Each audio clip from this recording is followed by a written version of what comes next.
Hello friends, Tanisha business enterprises channel में मैं मनीष नेमावत आपका हार्दिक स्वागत करता हूं। इस चैनल के ज़रिए आपको फाइनेंस और इन्वेस्टमेंट से संबंधित सारी जानकारियां मिलती रहेगी। हमारे चैनल को सब्सक्राइब करें और सारे वीडियोस को लाइक और शेयर जरूर करें।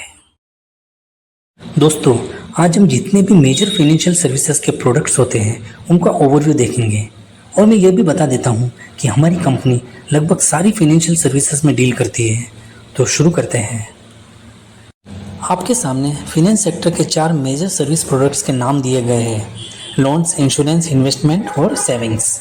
वैसे तो और भी बहुत सारी सर्विसेज होती है, पर आज हम इन चारों का ओवरव्यू देखेंगे। सबसे पहले लोन्स को लेते हैं।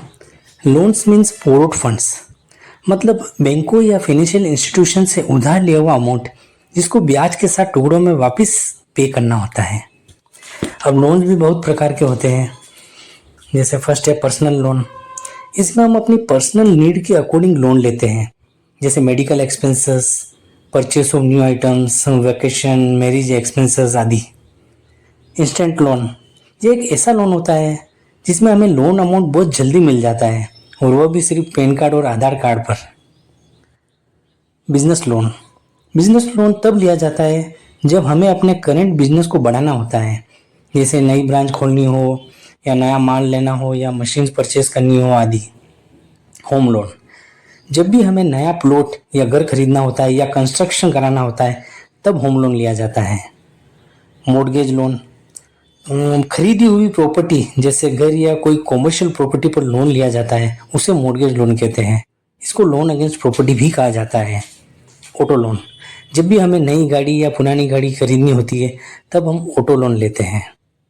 एजुकेशन लोन, यह लोन स्टूडेंट्स को उच्च शिक्षा प्राप्त करने के लिए दिया जाता है ताकि इससे ट्यूशन फीस, हॉस्टल फीस, किताबें आदि की भरपाई हो सके। गोल्ड लोन, सोने का आभूषण या कॉइन्स को गिरवी रखकर जो उधार लिया जाता है उसे गोल्ड लोन कहते हैं। कंज्यूमर लोन, जब भी हमें कोई बड़ा इलेक्ट्रॉनिक या इलेक्ट्रिकल आइटम खरीदना होता है जैसे टीवी, फ्रिज, एसी आदि, तब कंज्यूमर लोन लिया जाता है। बैंक ओवरड्राफ्ट, यह भी एक तरह का लोन होता है जिसको सीसी लिमिट भी बोलते हैं। इसमें एक ओडी अकाउंट खोल के दिया जाता है जिसमें एक लिमिट के साथ नेगेटिव बैलेंस रख सकते हैं। अब हम इंश्योरेंस के बारे में देखते हैं। इंश्योरेंस का मतलब होता है बीमा। यह एक फाइनेंशियल सिक्योरिटी का माध्यम है जो लोगों और उनके व्यवसायों को विभिन्न जोखिमों और अनिश्चितताओं से बचाता है। इंश्योरेंस भी बहुत प्रकार के होते हैं। जैसे पहला लाइफ इंश्योरेंस, मतलब जीवन बीमा। यह एक बहुत बड़ा फाइनेंस का साधन है जो किसी के निधन के बाद उनके परिवार को फाइनेंशियल सिक्योरिटी प्रदान करता है। हेल्थ इंश्योरेंस, मतलब स्वास्थ्य बीमा।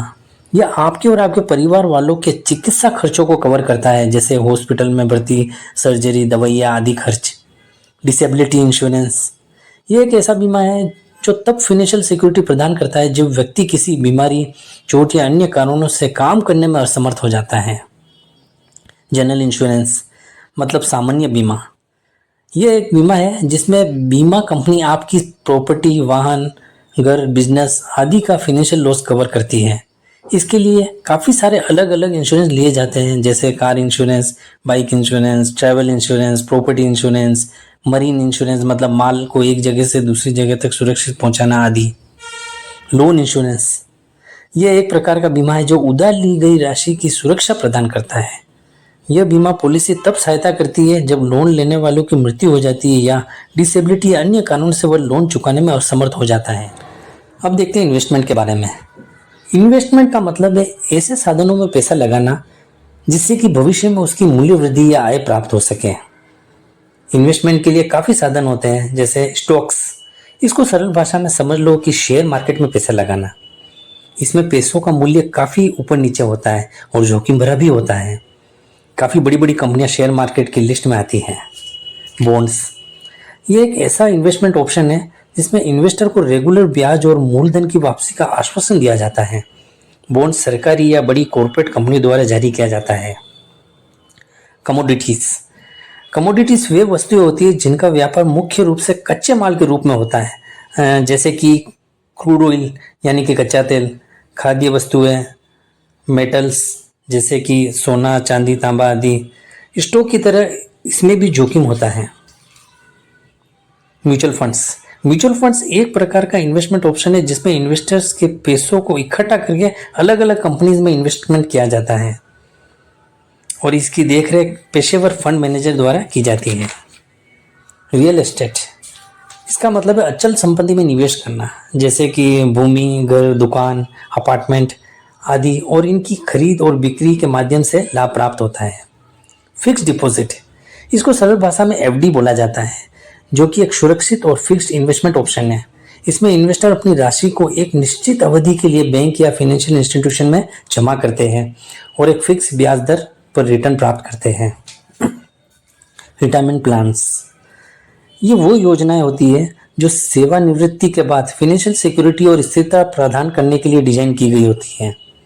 इसमें रिटायरमेंट फंड्स और पेंशन योजनाएं भी शामिल होती हैं।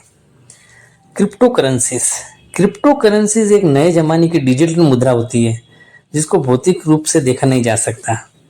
इसमें इन्वेस्टमेंट बहुत ही जोखिम भरा होता है और प्राइस काफ़ी ऊपर नीचे होती है। इसमें प्रसिद्ध मुद्राएं बिटकॉइन, इथेरियम, रिपल आदि। अब हम सेविंग्स के बारे में देखते हैं। सेविंग्स का मतलब होता है बचत। इसमें आप अपनी इनकम से कुछ अमाउंट अलग से निकाल कर निवेश कर देते हैं ताकि भविष्य में आवश्यकता पड़ने पर उसका उपयोग किया जा सके। बचत करने के भी कई तरीके होते हैं, कुछ इस प्रकार हैं। सेविंग बैंक अकाउंट, यह एक बैंक का ऐसा बचत खाता होता है जो मुख्य रूप से पैसा बचाने के लिए डिज़ाइन किया गया है। इन सेविंग्स पर कुछ ब्याज भी मिल जाता है तथा जल्दी से निकाल भी सकते हैं। आरडी, इसका पूरा नाम है रिकरिंग डिपॉजिट। इस खाते में आपको हर महीने एक फिक्स अमाउंट जमा कराना होता है और एक निश्चित अवधि के बाद ब्याज के साथ पैसा मिल जाता है। फिर आता है एनएससी, केवीपी, एमआईएस। एनएससी का मतलब होता है नेशनल सेविंग स्कीम, केवाईपी होती है किसान विकास पत्र और एमआईएस होती है मंथली इन्वेस्टमेंट स्कीम। ये सारी पोस्ट ऑफिस की स्कीम्स होती है और जो सेविंग्स की कैटेगरी में आती है। एंडोमेंट एंड मनी बैक, ये सेविंग प्लान्स मुख्यतः लाइफ इंश्योरेंस कंपनीज के होते हैं। इनमें आपको सेविंग्स के साथ इंश्योरेंस भी मिल जाता है तथा एक तय सीमा तक पैसा जमा किया जाता है और बोनस के रूप में रिटर्न मिलता है। चिल्ड्रन प्लान्स, ये एक ऐसे फाइनेंशियल इंस्ट्रूमेंट्स होते हैं जो विशेष रूप से बच्चों के भविष्य के लिए डिज़ाइन किए जाते हैं। ये बचत पेरेंट्स अपने बच्चों के लिए करते हैं जिसमें वे बच्चों की हायर स्टडीज़ और उनके भविष्य की ज़रूरतों को ध्यान में रखते हैं। PPF means public provident fund. ये एक लंबी अवधि वाली 15 साल की बचत योजना है जिसमें ब्याज भी दूसरी बचत योजनाओं से ज़्यादा होता है। इसको वार्षिक 500 रुपये से भी शुरू कर सकते हैं और ये विशेष रूप से उन लोगों के लिए उपयोगी है जो लंबी बचत के साथ टैक्स की छूट भी चाहते हैं। तो आज हमने फाइनेंस से रिलेटेड काफ़ी सारे सर्विस प्रोडक्ट्स के बारे में जाना है। मेरा ये वीडियो स्टूडेंट्स के साथ सभी वर्गों के लिए उपयोगी होगा क्योंकि फाइनेंशियल सर्विसेज के बारे में इतना नॉलेज तो सबको होना ही चाहिए। आगे आने वाले वीडियोस में इन सब के बारे में हम विस्तार से देखेंगे। तो बने रहिए, नेक्स्ट वीडियो में मिलते हैं। धन्यवाद।